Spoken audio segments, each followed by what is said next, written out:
সাত সকালে ভয়াবহ আগুন গঙ্গাসাগরে, পুড়ে ছাই হলো একটি দোকান ঘর।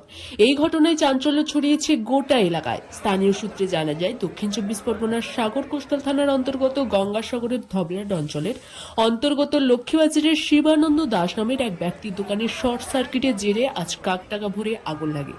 এরপর দাউ দাউ করে জ্বলতে থাকে পুরো দোকান ঘর। নজরে পড়তেই স্থানীয় বাসিন্দারা তড়িঘড়ি পৌঁছে আগুন নেভানোর কাজে হাত লাগান।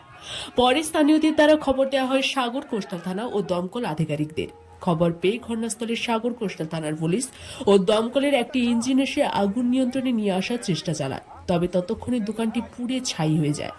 আনুমানিক কয়েক হাজার টাকার ক্ষতি হয় বলে জানান স্থানীয় বাসিন্দারা। কি বলছেন স্থানীয় এক বাসিন্দা, সেই বক্তব্য দিয়ে শেষ করব। সবাই খুব ভালো থাকবেন, সুস্থ থাকবেন, সাবধানে থাকবেন। ধন্যবাদ।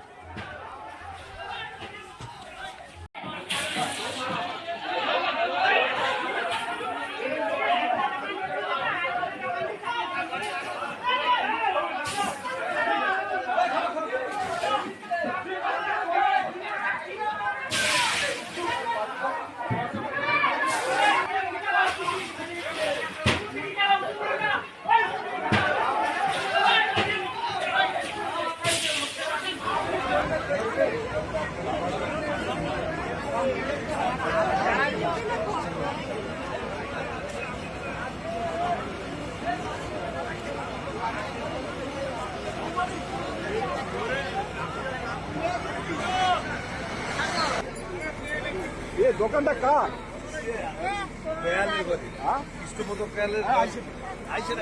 যায় যে ওই ঘর থেকে ধোঁয়া সকাল 6টার সময় দেখা যায় এই ঘর থেকে ধোঁয়াটা বেরোচ্ছে। তার গিয়ে যখন দেখা হয় যে ভিতরে ওই যে কম্পিউটার মেশিন ছিল, কম্পিউটার মেশিনের কাছে মানে আগুনটা জ্বলছে। তার এই জ্বলছে, সবাই এদিক সেদিক ডাকাডাকি করে আর সবাইকে করে জল টল এনে সব লোকজন জড়ো হয়ে গেল। পরপর জল ঢালা হলো, তারপরে থানাকে খবর দিল। থানার থেকে থানার সিভিকরা এলো। তারপরে আধ ঘন্টাখানের মধ্যে মোটামুটি ওই দমকল বাহিনী এলো। ওই দমকল বাহিনী আসার পরে জল টল দিয়ে মোটামুটি 1 ঘন্টার মধ্যে ওইগুলো মানে আনতে হলো। পাশে একটা পাকার ঘর ছিল, সেটাও পুরো তো সাইডটা লাল হয়ে গেছে পুরো। মোটামুটি উপরে নিচে জল টল দিয়ে মোটামুটি 1 থেকে 1.5 ঘন্টার ভিতরে মোটামুটি জলটা আগুনটা আয়ত্তে আসে। এসে তারপরে দমকল বাহিনীরা গেল। সাইডের দোকানে কোনো ক্ষতি হয়নি? না, সাইডের দোকানে ওই সাইডটা লাল হয়ে গেছে পুরো।